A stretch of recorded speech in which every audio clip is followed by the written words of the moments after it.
আসসালামু আলাইকুম। Layer poultry খামারিদের জন্য আমরা নিয়ে এসেছি আবারও নতুন একটা বাঁশের খাঁচার ভিডিও। তাই আমরা সংক্ষেপে কিছু আপনাদেরকে আজকে দেখাবো, অল্প কিছু ওই বাঁশ সম্পর্কে আর কি। অনেকেই বাঁশ চেনে না, যেমন বাঁশের খাঁচা বানিয়ে নিতে চায় কিন্তু আসলে বাঁশ চেনে না। তাই আমরা আজকে এই বাঁশ দেখাচ্ছি আপনাদেরকে খোলামেলাভাবে, যে এখানে দেখেন টলির থেকে আমাদের বাঁশ নামানো হচ্ছে। এখানে আমরা অনেকগুলো মুরগির কাজ করব, এই জন্যে ফার্স্টে বাঁশগুলো আগে আমরা করে নিচ্ছি। বাঁশগুলো আমাদের মহাজন কাছ থেকে বাঁশগুলো নিলাম। এখন বাঁশ আমরা অনেক এখানে দেখাচ্ছি আপনাদেরকে, অনেকগুলো বাঁশ আছে এখানে।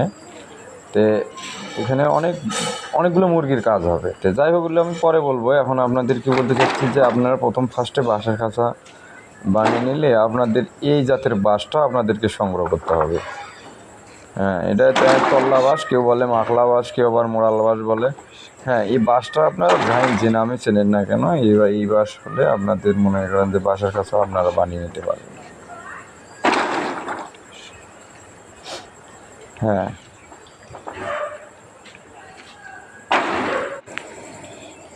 বাঁশ আমাদের এই জাতের বাঁশটাই প্রয়োজন বাঁশের খাঁচা বানিয়ে নিলে আপনার।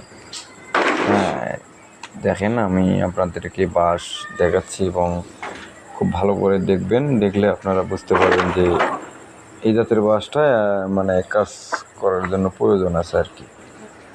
তো আমরা কিছু বাঁশ এখানে কাটতেছি এবং বাঁশ কাজও করতেছি, শুধু লেয়ার মুরগির খাঁচার জন্য আর কি। আমরা সবসময় লেয়ার মুরগির খাঁচায় তৈরি করি, ডিম পাড়া লেয়ার মুরগির খাঁচা আর কি।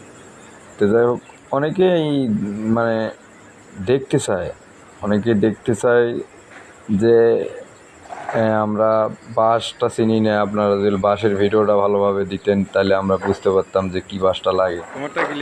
তো যাই হোক, আপনারা কাজ যে কোনো খান্টে করি নেন না কেন, আমাদের যে ভিডিওগুলো আমরা দেই, যদি আপনাদের ভালো লাগে তাহলে অবশ্যই ভিডিওটাকে ভিউ দিবেন এবং চ্যানেলটা সাবস্ক্রাইব করতে ভুলবেন না। আর আমি আপনাদেরকে প্রত্যেক দিন এরকম নিত্য নতুন ভিডিও আপনাদেরকে দেখাবো এবং আমরা আসি আপনাদের পাশে। আর আমাদের স্ক্রিনের উপরে কন্ট্যাক্ট নাম্বার আছে, ওখান থেকে নাম্বার নিয়ে কল করলে আমাদের সাথে মিস্ত্রি ভাইয়ের সাথে যোগাযোগ করতে পারবেন, কথা বলতে পারবেন। তো যাই হোক, আমি আপাতত এই ভিডিওর থেকে বিদায় নিচ্ছি। খুব ছোট ভিডিও একটা আজকে দিলাম। তো পরবর্তী ভিডিও দেখা হবে। ভালো থাকবেন। আসসালামু আলাইকুম।